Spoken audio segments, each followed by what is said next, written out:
Este es un mapa étnico de Angola, país de África. En el centro, junto a la costa atlántica y en azul, está la tierra natal del pueblo Ovimbundu. Actualmente, las fronteras de Angola coinciden casi con las de la antigua colonia portuguesa. Como en muchos países africanos modernos, esas fronteras no suelen coincidir con áreas de control de las poblaciones nativas. En la práctica, en el mejor de los casos, muchas de esas diferentes etnias están agrupadas bajo una sola nación. O, en el peor caso, una mezcla de territorios y personas, dividiendo tierras nativas en partes. Tenemos el meme de las fronteras en línea recta en África, que ya sabes, algún europeo dibujó con regla. Es un gran ejemplo de eso. Pero lo interesante aquí es que en un momento de la historia, fue la propia potencia colonial, en este caso Portugal, la que intentó crear un estado colonial que correspondiera a la tierra de estos pueblos Ovimbundu. Y esa tierra pudo haberse convertido en un nuevo país en África hoy, después de que terminó el colonialismo, un estado independiente de Cúnen. Pero no fue así, terminó siendo básicamente un país que nunca existió. Entonces, ¿qué pasó?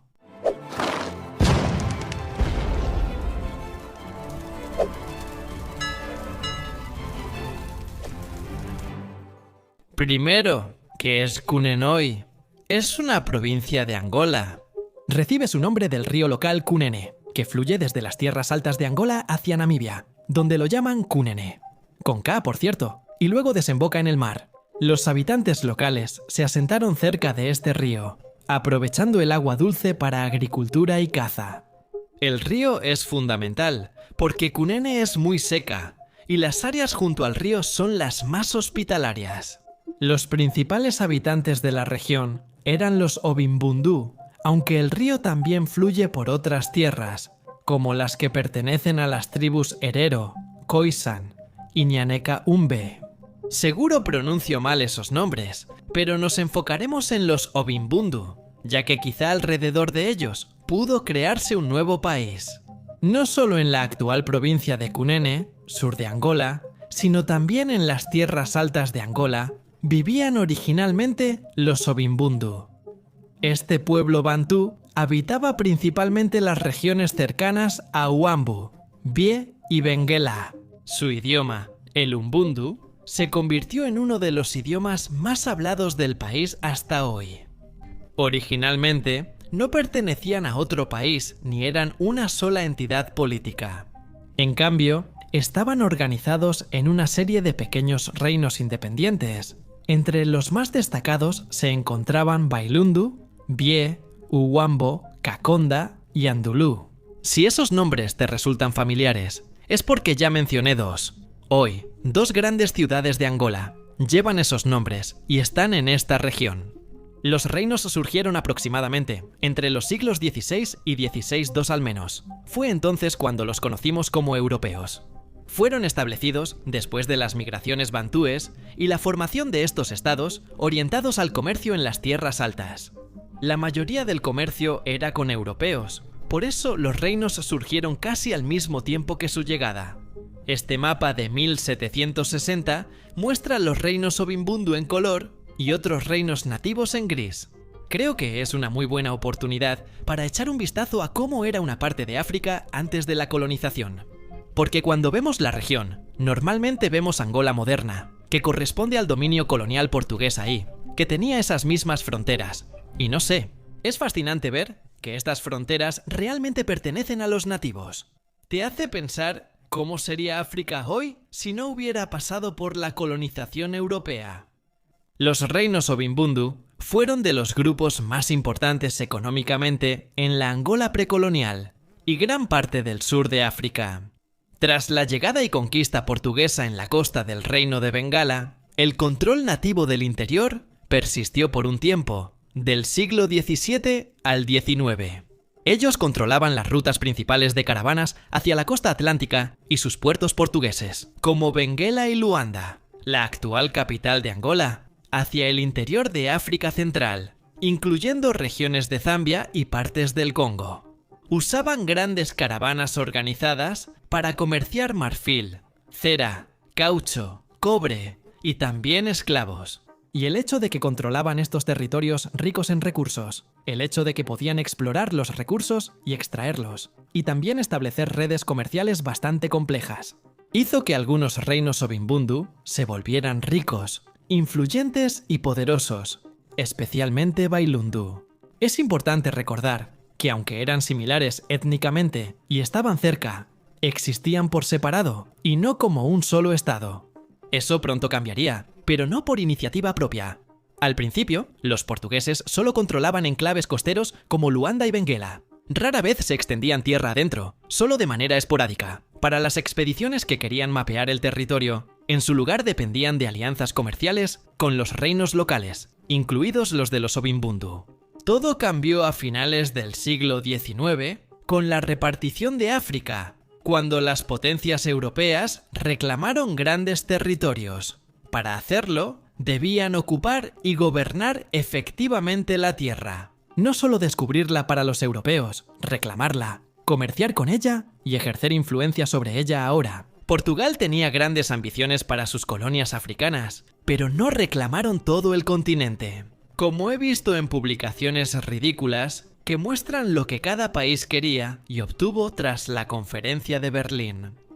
No querían todo el continente, solo unir sus colonias en Angola y Mozambique. Ya hice un video de esto. Toda la crisis del mapa rosa.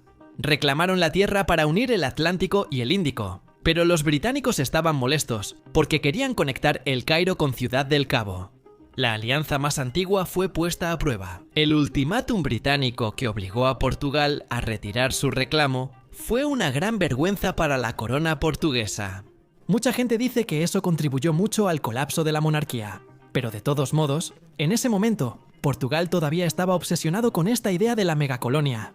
Y para lograrlo, necesariamente primero tenían que afirmar el control sobre el interior de Angola, incluyendo las tierras altas de Ovimbundu y la cuenca de Cunene. Esto resultó en expediciones militares, tratados con líderes locales e imposición gradual del dominio colonial. Al inicio, el reino Ovimbundu de Bailundu se resistió. Su rey, Equiqui II, era considerado un diplomático hábil y pudo evitar el conflicto militar con Portugal al concederles muchos privilegios sobre la tierra. Impulsó la producción agrícola del reino y Bailundu se hizo conocido como el principal proveedor de alimentos para la África occidental portuguesa. Lo llamaban como la despensa de Angola. Era un paralelo a cómo Egipto alimentaba a todo el imperio romano. No sé si eso sea cierto, solo lo leí en algún lugar. El reino de Bailundu llegó a tener 300 aldeas, numerosos territorios y más de 450.000 habitantes. Es un tamaño relevante para un país en esa época. Si hubiera seguido independiente, seguro habría crecido más hasta hoy. Pero para ellos, estas alianzas no duraron mucho.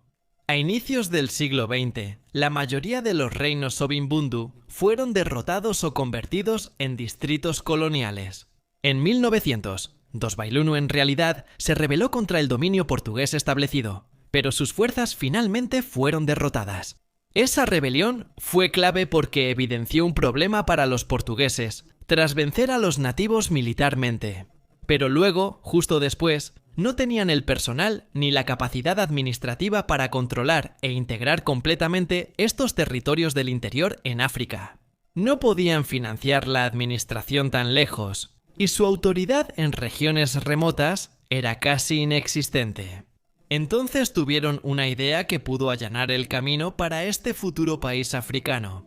¿Y si dividían sus colonias y creaban un protectorado semisoberano llamado Estado de Cunen? La opción de una compañía autorizada, como hacían británicos y holandeses, fue descartada rápidamente en favor de un rey títere que gobernara a los nativos. Principalmente por la forma en que funcionaba el colonialismo portugués en comparación con otras potencias europeas, era un síntoma de la fragilidad de su control colonial.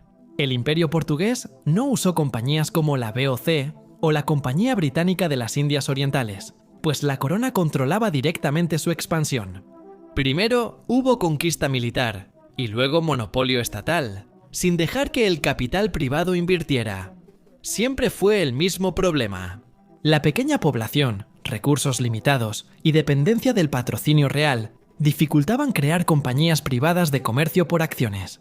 Esto llevó a enfocarse en puestos comerciales estatales, llamados feturías, que luego tuvieron problemas ante competidores extranjeros mejor capitalizados. Descartada la compañía comercial, solo quedaba establecer un reino nativo títere. La idea era que Portugal estableciera un reino cliente, al estilo de un protectorado de los Obibundu, en el interior y las tierras del sur de Angola. Reconocerían a esos gobernantes locales, probablemente a un solo monarca o gobernador, que gobernaría sobre todas las tribus juntas. Los nativos conservarían cierta soberanía nominal, pero tendrían que rendir cuentas a los portugueses, pagarles impuestos y depender de ellos para la defensa y la diplomacia internacional. El comercio solo sería con portugueses, que actuarían como intermediarios globales. Además, tenían otros motivos para hacerlo. No solo para enfrentar desafíos económicos y administrativos, sino también para crear un estado tapón entre sus colonias y las alemanas y británicas. Hay que aclarar que esto no era para beneficiar a los nativos, aunque podrían haber recibido algo. Al final, no realizaron la idea. El gobierno portugués y todo el régimen cambiaron tras una revolución que reinstauró la república, en parte por la humillación del ultimátum británico. La república pronto se convirtió en una dictadura militar y la administración colonial se volvió más centralizada. Bajo ese nuevo régimen, se instituyó el gobierno directo a través de gobernadores y distritos coloniales, y se priorizaron políticas asimilacionistas que buscaban portuguizar África en lugar del gobierno indirecto. Por medio de estados tapón, donde los nativos tenían algo de voz, los portugueses fundaron colonias de colonos llamadas culunatus y asentamientos agrícolas. La dictadura militar se volvió fascista rápido, así que puedes imaginar que tampoco querían a los nativos en control. Con el paso de las décadas, el gobierno autoritario portugués también empezó a sentir la presión de descolonizar, ya que el resto de Europa lo estaba haciendo. Y por eso, empezaron a llamar a las colonias africanas provincias de ultramar, que supuestamente eran partes centrales de la propia Portugal. Alejando aún más esta idea de autonomía local, así que el plan para un estado semiautónomo de Cúnen, o un reino Obibundu, simplemente empezó a desvanecerse. Solo figuró como nota al pie en propuestas y debates internos. El territorio siguió siendo parte de Angola portuguesa, y cuando Angola se independizó, se fue junto con ella hasta hoy. La asimilación portuguesa del territorio realmente no tuvo éxito. Otra vez, Portugal se enfrentó repetidamente al mismo problema. No tenía suficiente población para colonizar y anexar estas grandes tierras.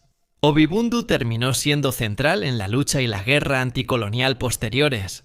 UNITA, facción que luchó contra los portugueses por la independencia, se formó en esa región, donde los Obibundu fueron su principal base social. El fundador fue Jones Savimbi, un líder Obibundu, y operaban principalmente en las tierras altas centrales. Eso habría conformado ese estado propuesto anteriormente.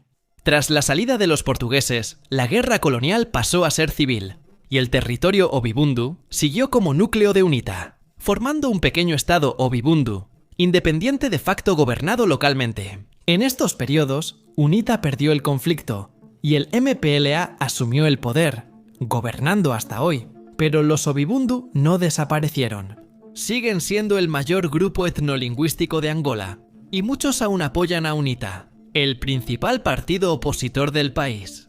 Han aumentado su apoyo en las últimas elecciones. A medida que aumenta el descontento con el MPLA, las tierras altas centrales siguen siendo una de las regiones más fértiles de Angola, clave para la agricultura y el comercio. Hasta donde sé, no existe un movimiento independentista de los Obibundu, por lo que la idea de un estado independiente de Cúnen sigue siendo solo una nota al pie en la historia colonial portuguesa. Es un país que pudo existir, pero no fue. Oigan chicos, ¿ven los nombres que pasan aquí al lado? Ellos son mis patrocinadores y apoyan el canal para que haga más videos cada semana. Y ellos reciben algunos beneficios, como acceso anticipado a videos y algunos videos exclusivos. Estoy publicando uno por mes. El de febrero está por salir, así que si quieres verlo, puedes unirte allá o aquí en YouTube. Obtienes los mismos beneficios. Y sí, me estarías ayudando, así que si puedes te lo agradecería.